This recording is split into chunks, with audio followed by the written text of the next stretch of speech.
Assalamualaikum warahmatullahi wabarakatuh. Waalaikumsalam warahmatullahi wabarakatuh.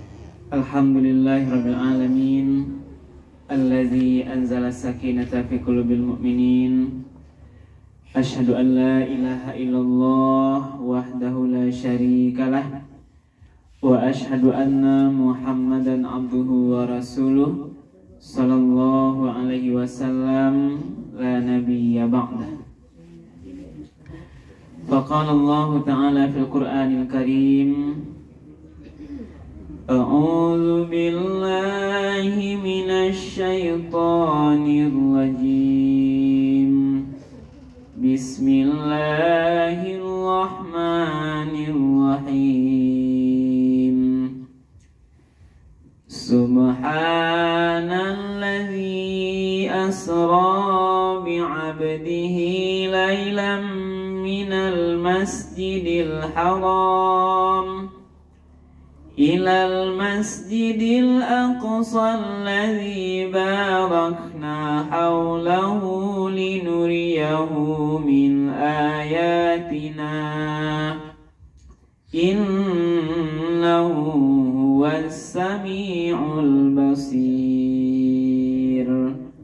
Sadaqallahul azim. Bapak-bapak dan ibu-ibu, hadirin kaum muslimin, para jemaah atau keluarga yang dimuliakan oleh Allah, marilah kita sama-sama mengucapkan puji dan syukur kepada Allah Subhanahu wa taala karena sampai pada malam hari yang penuh berkah ini kita bersama-sama masih diberikan nikmat kesehatan, diberikan kesempatan dan juga diberikan kemudahan-kemudahan oleh Allah sehingga kita masih bisa melanjutkan acara silaturahim keluarga kita ini, dan insya Allah kita luangkan waktu sejenak untuk berbagi ilmu, mendengarkan tausiah yang insya Allah nanti akan kami sampaikan. Lagi siap-siap sadonya Pak Ibu. Hari dingin hujannya mak ya, tapi kok bangga Pak, walaupun hujan, tapi rumah panas hujan Pak ya Pandai. Tadi kan saya ragu juga ternyata ada orangnya, rupanya orangnya Pak, alhamdulillah. Tapi kok separuhnya mak ya? Karena ustaznya yang duluan datang kan, ibu datang Pak tadi. Nah, tapi alhamdulillah berkat izin Allah Subhanahu Wa Taala, ini pertemuan ini diizinkan Allah, kita masih bisa bersama-sama hadir di rumah kita yang berbahagia ini.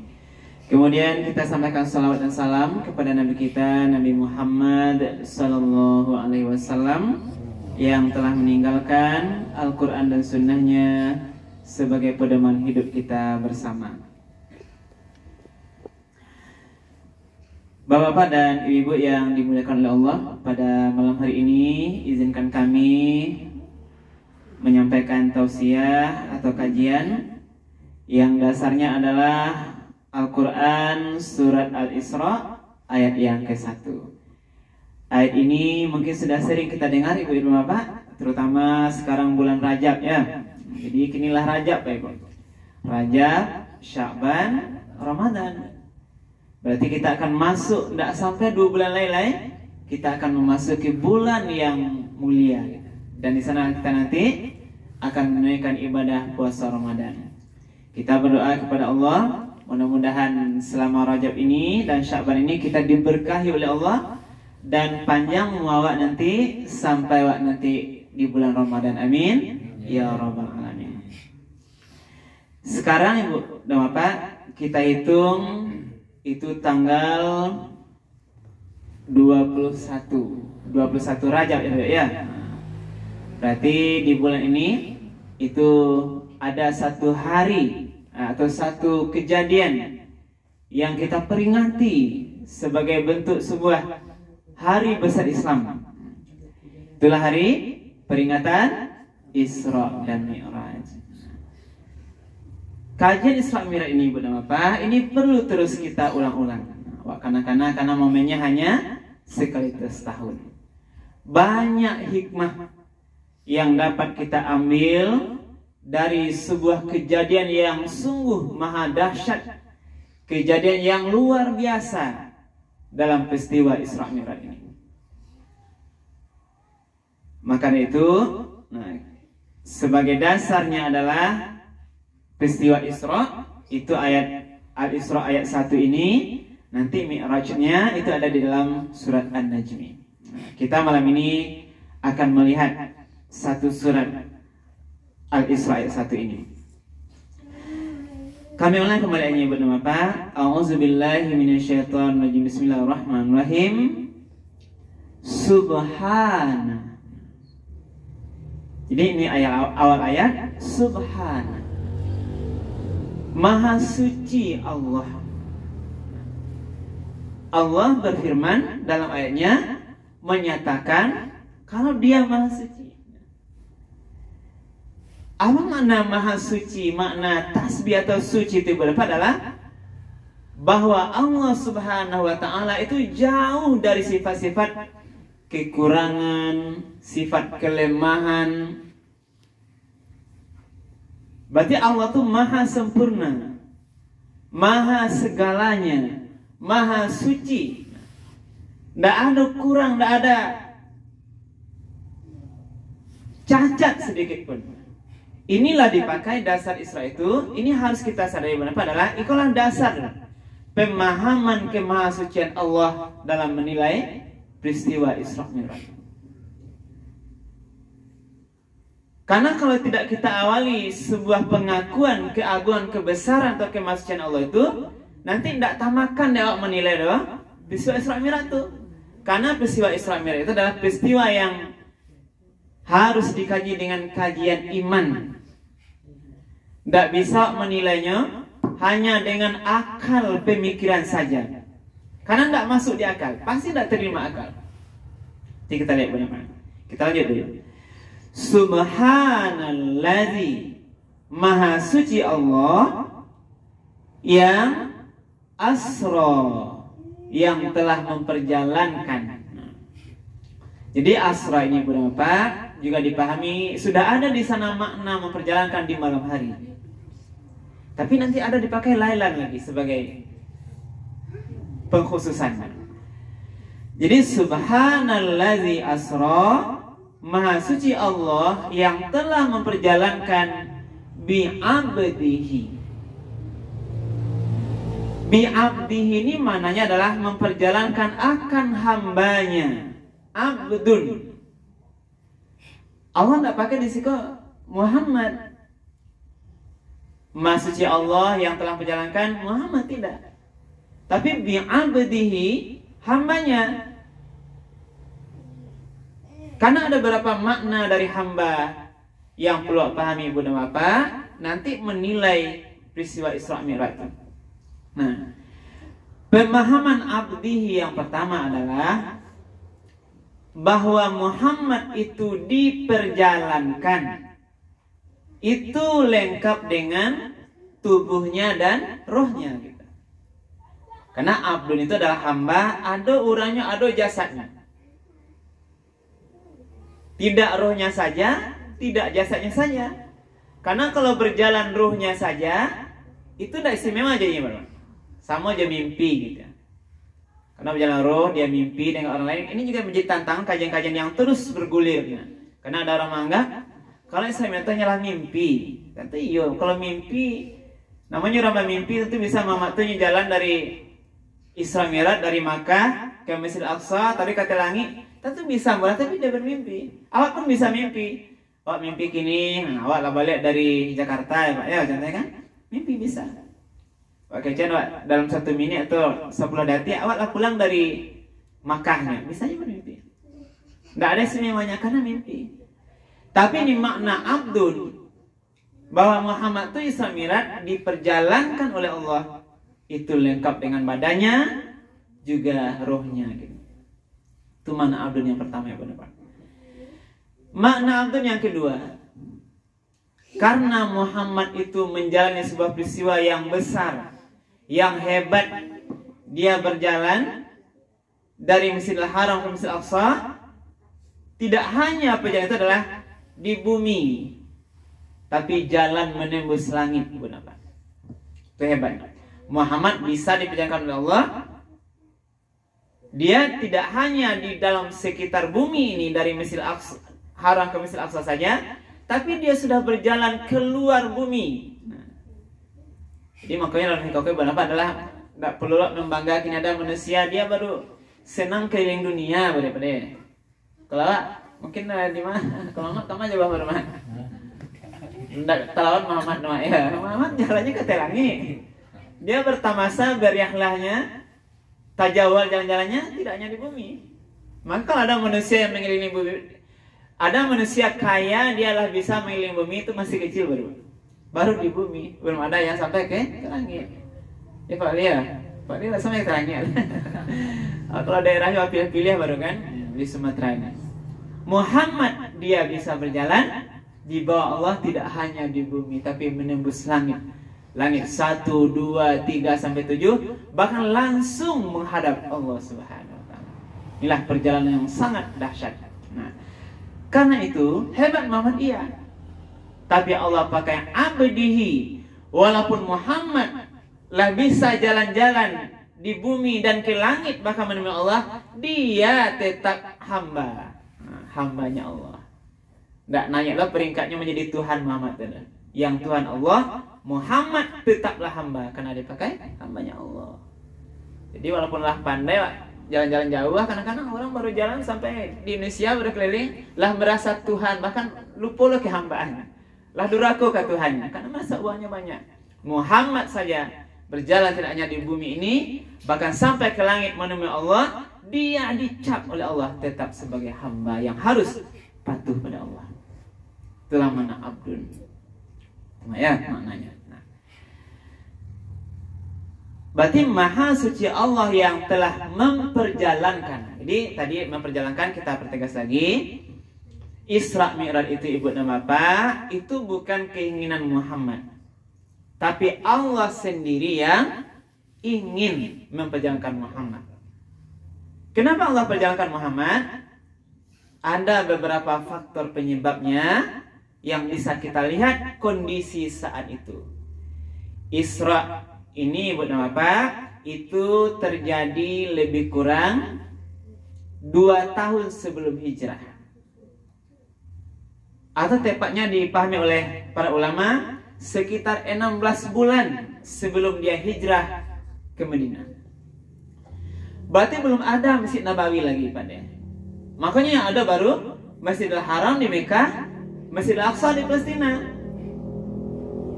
Karena Nabi belum hijrah, karena terjadi sebelum peristiwa hijrah.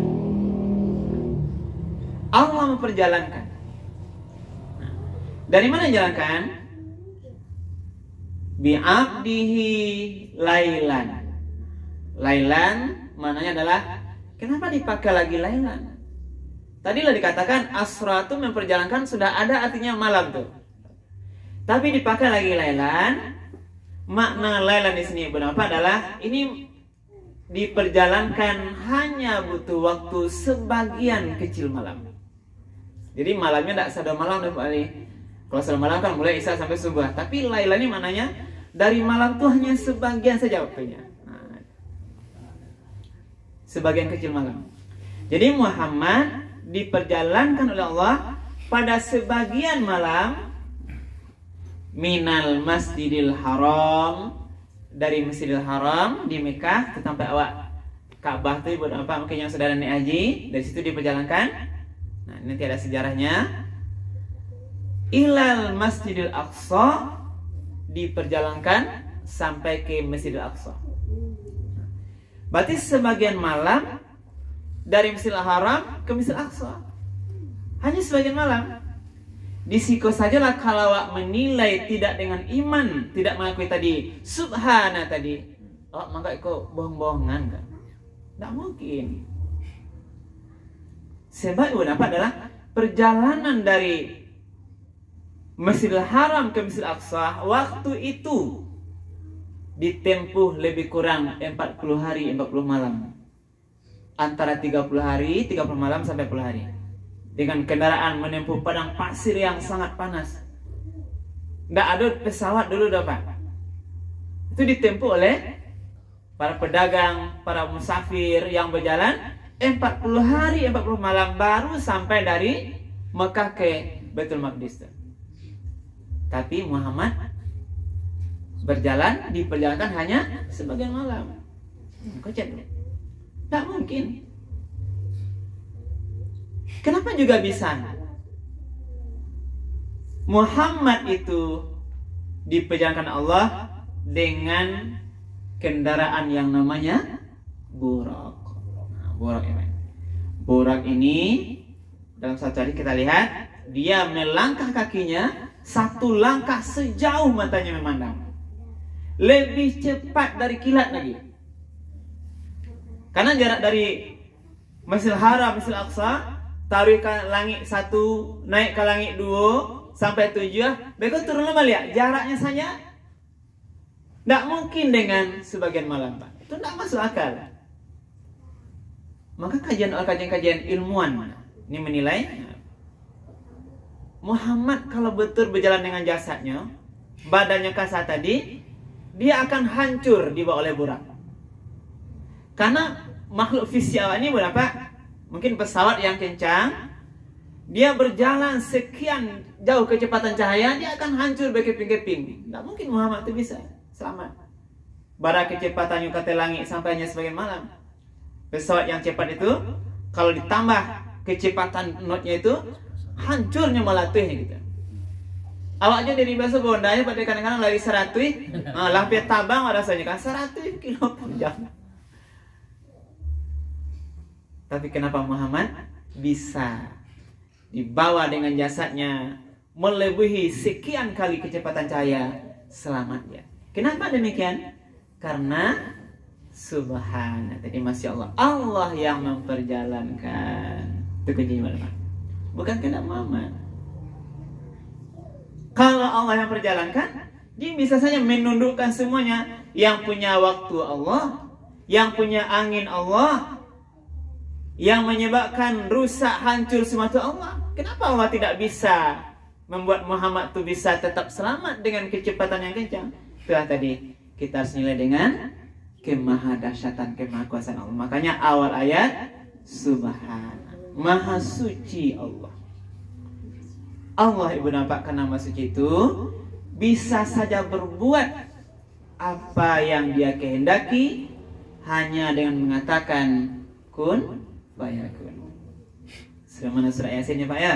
Innama amruhu idza arada syai'an ay yaqula lahu kun fayakun. Hanya Allah itu ketika merintahkan terhadap sesuatu, dia cukup mengatakan kun fayakun. Ini kejadian luar biasa Isra Mi'raj. Dan banyak peristiwa lain sebelum Isra Mi'raj yang melambangkan betapa Allah itu maha hebat, maha kuasa, maha terpuji terhadap peristiwa-peristiwa yang tidak masuk di akal. Balik ke belakang itu. Ketika Allah menghendaki dengan kemahasuciannya, dia bisa berkehendak menyebabkan Ibrahim alaihissalam tidak hangus dibakar api. Kenapa tidak hangus? Karena Allah yang ingin. Ketika Ibrahim sudah dikumpulkan api besar, kayu bakar besar, dimasukkan ke dalam api, Raja Namrud yang mana? Mau dibakar, Allah berfirman pada api, ya naru kuni bardan wa salaman alal Ibrahim. Ya naru, wahai api, kuni, jadilah, bardan, dingin, wa salaman. Pakai wasalaman balik. Kalau dingin saja mungkin tidak selamat. Karena bisa dia angin, bisa dia merusak. Dingin bisa juga. Kalau angin terlampau angin, terbakar. Dingin terlampau dingin, awak tidak sanggup kita benar. Kini aja awak dingin dari hujan labek, bajakan awak sadanya mak ya awak bajakan ada dingin kok. Karena ingin selamat. Tapi Allah berfirman kepada api itu, ya narukuni bardan, api dinginlah. Wasalaman, selamatkanlah Ibrahim. Nah, kehebatnya paling. Kalau di putunya ya wasalaman bisa jadi dingin, tidak menyelamatkan lagi Ibrahim. Dingin model es yang nanti Ibrahim tidak sanggup di sana. Wasalaman ala Ibrahim. Salaman ala itu dipakai, selamatlah ala itu di atas, berarti melekat keselamatan pada Ibrahim. Inilah subhanallah, masya Allah. Ayat yang lain melambangkan kemasyian Allah. Kita lihat peristiwa Nabi Yunus. Nabi Yunus dimakan ikan dalam laut beberapa hari, beberapa lamanya tidak hancur badannya. Kenapa Yunus tidak hancur? Karena Allah perintahkan ikan hanya menelan Yunus, tidak mengunyah.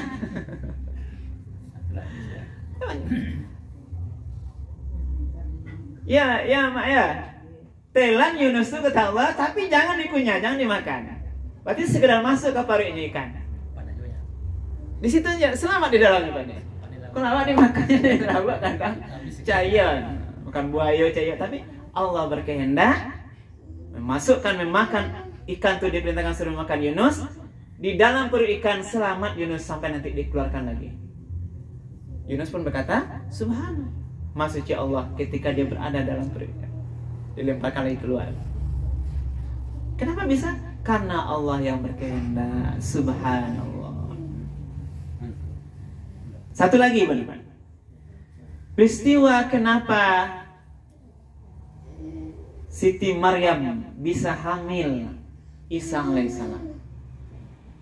Dia hamil itu bukan karena perzinahan, tapi Allah yang mengkehendaki seorang wanita tidak bersuami dititipkan dalam rahimnya seorang anak bernama Isa. Kenapa bisa? Karena Allah yang berkehendak. Maka lahirlah seorang anak yang tidak punya ayah. Kau jangan disalahpahami dunia kini kau. Kalau kini ada anak yang tidak ada ayahnya tuh banyak kini kan, sebagian kan. Bukan karena mukjizat pula ya. Yang tidak tahu ayah, ayahnya lain tapi ayahnya tidak benar gitu kan, ayah kena zina nyamaknya tahu kan. Bahkan itu peristiwa yang sering kita sampaikan. Juga ini pesan singkat Ibu Bapak, tetap hati-hati anak ngaji anak bujang. Nih kan anak ngaji kita sampaikan sedikit, tetap hati-hati Ibu Bapak. Karena sekarang peristiwa-peristiwa yang tidak kita inginkan adalah peristiwa beberapa kali ini kami berkata kami itu melayani pernikahan anak karena perzinahan. Yang ibu awak sedang sekolah kan? Saya pernah nikahkan Ibu Bapak anak kelas 3 SMP, laki-laki kelas 1 SMA, sedang sekolah. Terpaksa menikah karena sudah berzina. Di Jawa beritanya ratusan mengajukan sidang isbat, atau istilah maksudnya bukan isbat, sidang dispensasi nikah karena dia masih di bawah umur. Kini nikah kau boleh laki-laki pada usia 19 tahun Bu. Kalau dulu kan aturannya 16 tahun. Tapi apa tadi? Di sebagian sekolah itu dia umur sekolah sudah berzina, sudah hamil, bahkan sudah melahirkan. Dia mau menikah tidak boleh karena belum 19 tahun. Maka diajukanlah namanya dispensasi nikah di bawah umur. Nah, itu ratusan. Nah, itu juga saya kupas di YouTube saya itu bahasanya. Nah, jadi yang tadi kita. Jadi balik ke situ tadi balik. Jadi itulah bukti kemahakuasaan Allah. Dia bisa berkehendak menitipkan atau menempatkan seorang bayi di rahim walaupun tidak punya ayah. Inilah subhanallah. Maka demikianlah tadi dengan Isra Mi'rajku. Nah, Isra Mi'raj, nah tadi perjalanan itu dari Masjidil Haram ke Masjidil Aqsa yang biasa ditampung sampai 10 hari 40 malam itu hanya sebagian malam. Apa gunanya? Ini apa guna perjalanan Isra Mi'raj? Allah hendak menyatakan linuriyahu min ayatina. Ini kunci satu. Allah hendak melihatkan sebagian tanda-tanda kebesarannya dari peristiwa Isra Mi'raj kok. Dinampakkan Nabi kebesaran Allah.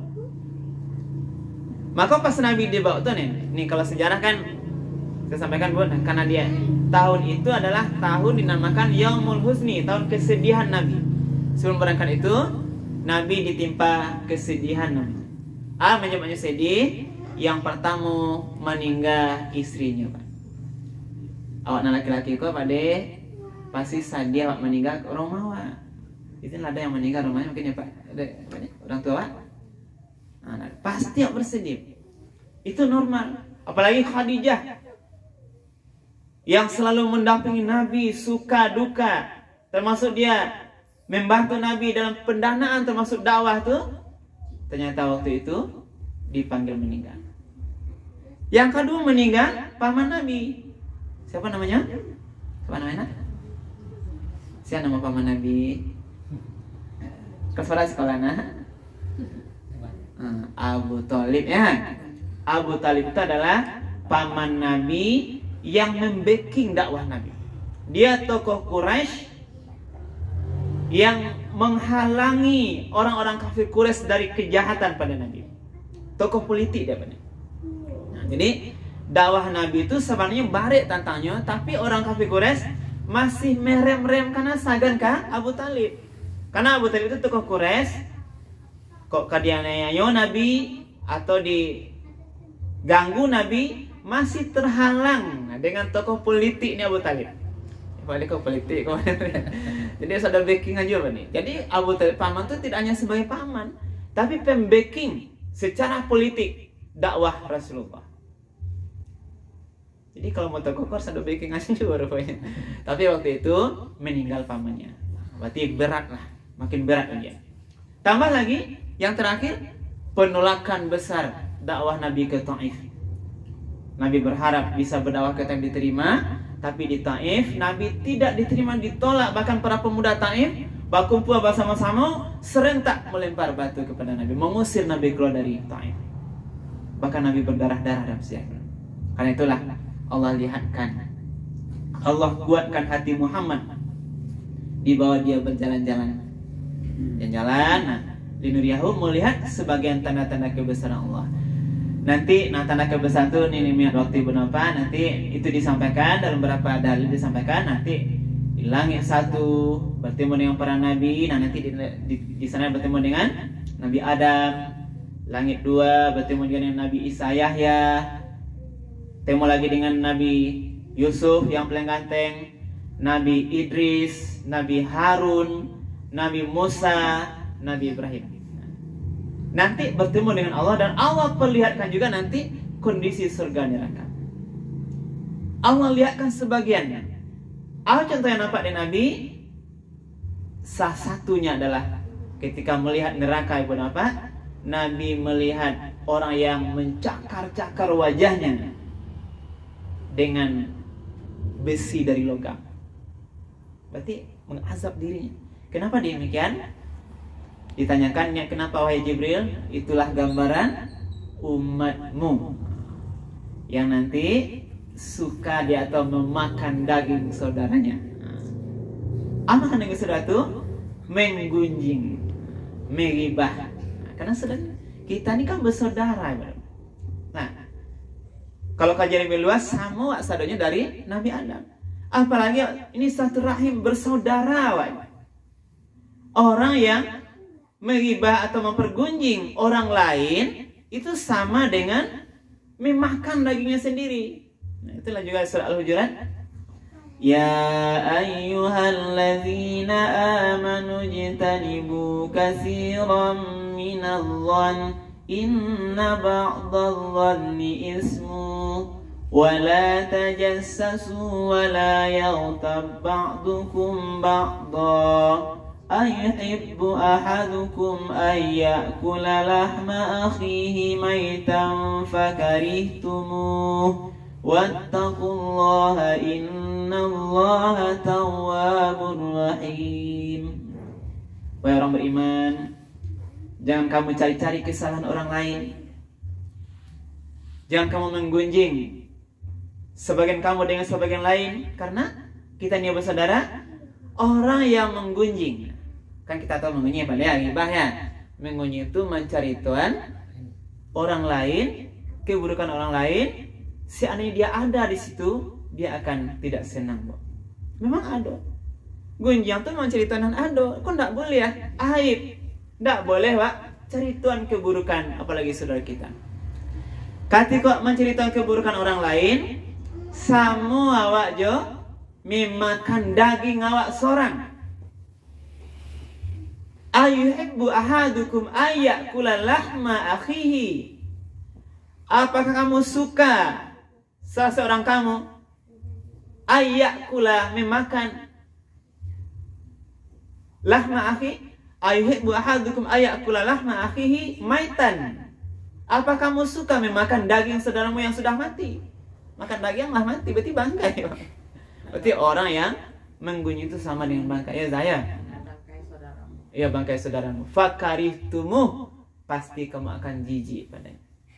Karena itulah Ibu Bapak. Nah, inilah persaudaraan ini perlu kita jaga. Apalagi kita saudara dekat rahim kita yang sama. Ini juga gambarannya. Nah, kembali kepada ini tadi lagi. Nah, bahwa kajian Islam ini nampak di antara Nabi satu di antara peristiwa itu ketika seorang mencakar-cakar wajahnya, itu dikatakan oleh Jibril, itulah umatmu yang di dunia dia sering mempergunjing saudara-saudaranya. Banyak peristiwa lain yang terjadi, baik yang buruk atau yang baik, itu nanti kita jadikan hikmah Ibu Bapak semuanya. Lalu sebagai penutup ayat, ketika Allah lihatkan sebagian tanda-tanda kebesarannya itu, Allah tutup ayatnya, innahu huwas samiul basir. Sesungguhnya Allah maha mendengar. Berarti Allah itu mendengar. Kemaha mendengar Allah ini lawak jadikan sebuah kajian hikmah Ibu Bapak. Allah mendengar sado yang wak kerajaan. Ucapan awak apapun terdengar oleh Allah. Allah maha mendengar. Baik, Allah tuh basir maha melihat. Allah nampak denyo seluruh kerajaan awak. Maka hati-hati awak, jangan sampai awak bakar aja melakukan suatu hal yang Allah tidak ridho dengan kita. Allah nampak. Maka perbuatan apapun, pahala, dosa, semua dilihat oleh Allah. Dan semuanya dicatat oleh Allah. Tidak ada tempat yang satu ruang, satu waktu pun yang lepas dari penglihatan Allah Subhanahu wa Ta'ala. Karena itulah, mari mungkin kita beraktivitas yang banyak, bernampak macam-macam, dimanapun kita berada. Mari kita beramal berbuat apapun juga dalam ridho Allah Subhanahu wa Ta'ala. Jangan sampai ada anggapan perbuatan dosa itu kita bebas. Hari ini mungkin kita melakukan sebuah kebohongan, berdosa, aman wak. Besok kita ulang lagi, aman wak rasanya. Akan ada nanti suatu saat Allah bongkar aib-aib kita akan malu jadinya. Banyak kasus Ibu dan Bapak, orang-orang yang awalnya dimuliakan, pangkatnya tinggi, tapi kita lihat dia berbuat dosa maksiat, hari ini dia berhasil, selamat. Besok makin nampak kemaksiatannya, selamat dia. Besok lagi makin nampak, selamat dia. Sampai pada titik yang tertinggi, Allah bukakan aibnya, sehingga apa yang terjadi? Yang awalnya dimuliakan, akhirnya dihina. Yang awalnya gagah berani, sebagian akhirnya malu melihat orang lain. Karena ada yang ditangkap polisi, ditangkap KPK baju oranye, awalnya adalah orang-orang yang mulia. Terbongkar perzinaannya, habis pangkat jabatan dan sebagainya. Ini jadi pelajaran. Nah, itulah Ibu dan Bapak yang dimuliakan Allah, ayat Islamiyah ini kita jadikan sebuah hikmah. Mudah-mudahan peristiwa besar yang maha dahsyat ini kita ambil hikmahnya, bahwa Allah yang maha suci bisa berkehendak terhadap suatu apapun yang bisa dia lakukan. Mudah-mudahan bisa kita ambil manfaatnya dari kajian ini dan bisa menambah wawasan kita. Dengan tujuan akhir Ibu dan Bapak, kita bisa beramal lebih baik. Makin hari hendaknya kita makin dekat pada Allah Subhanahu wa Ta'ala. Karena ketahuilah, dari hari yang awak jalan niko, kita di samping dikatakan bertambah umur, tapi nansabananya umur awak tambah habis. Awak makin dekat kepada kematian.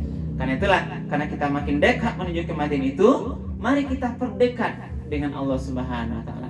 Mudah-mudahan nanti di ujung kematian, ketika malaikat Israel sudah diperintahkan Allah mengambil nyawa kita berada atau bisa kembali dalam keadaan ridho dan diridhoi. Amin ya rabbal alamin. Sebagaimana surah Al-Fajr terakhir itu dikatakan, ya ayyatuhan nafsul mutmainnah irji'i ila rabbiki radiyatan mardiyah fadkhuli fi ibadi wadkhuli jannati. Wahai jiwa yang tenang, kembalilah kepada Tuhanmu dengan ridho dan diridhoi. Fadkhuli fi ibadi, masuklah ke dalam golongan hamba-hambaku, wadkhuli jannati, masuklah ke dalam surgaku. Mudah-mudahan kita nanti bisa menjadi hamba Allah yang diridhoi, dan nanti di akhirat surga tempat kita, dan pada saat kematian terdatang kita dalam keadaan husnul khatimah. Amin ya rabbal alamin. Demikian saja mungkin yang akan kami sampaikan. Mudah-mudahan bermanfaat dan perbanyak maaf kalau ada yang kurang berkenan. Kami akhiri subhanakallah bihamdika asyhadu an la ilaha illa anta astaghfiruka wa atubu ilaik. Billahi taufiq hidayah. Wassalamualaikum warahmatullahi wabarakatuh. Alhamdulillah.